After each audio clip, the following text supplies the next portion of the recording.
La maturité spirituelle du chrétien n'est pas une option, c'est un appel. La Bible ne nous invite pas à rester des enfants dans la foi, mais à croître, à nous affermir, à devenir des hommes et des femmes enracinés en Christ.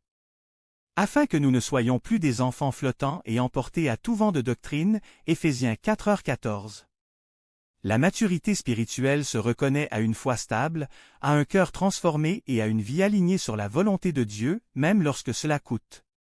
Ce n'est pas dans les paroles qu'elle se manifeste, mais dans l'obéissance, la persévérance et la fidélité. Un chrétien mature ne cherche plus seulement les bénédictions de Dieu, il cherche Dieu lui-même. Il ne vit plus selon ses émotions, mais selon la vérité. Il ne fuit plus la croix, il la porte avec amour. Comme le dit Paul, « Quand j'étais enfant, je parlais comme un enfant, mais lorsque je suis devenu homme, j'ai fait disparaître ce qui était de l'enfant. » 1 Corinthiens 13h11. La maturité spirituelle, c'est apprendre à pardonner quand on est blessé, à aimer quand on est rejeté, à prier quand on ne comprend pas, et à faire confiance même quand tout semble s'écrouler. Être spirituellement mature, c'est ressembler à Christ dans un monde qui lui résiste. C'est produire le fruit de l'esprit, Galates 5h22, plutôt que les œuvres de la chair. C'est marcher par la foi et non par la vue.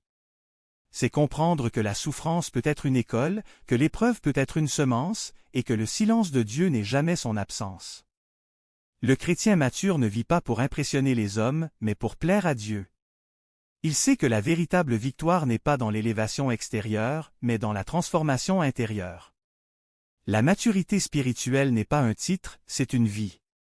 Ce n'est pas un discours, c'est une ressemblance. Ce n'est pas une apparence, c'est une profondeur. Et cette profondeur se mesure à une chose, à quel point Christ vit réellement en nous.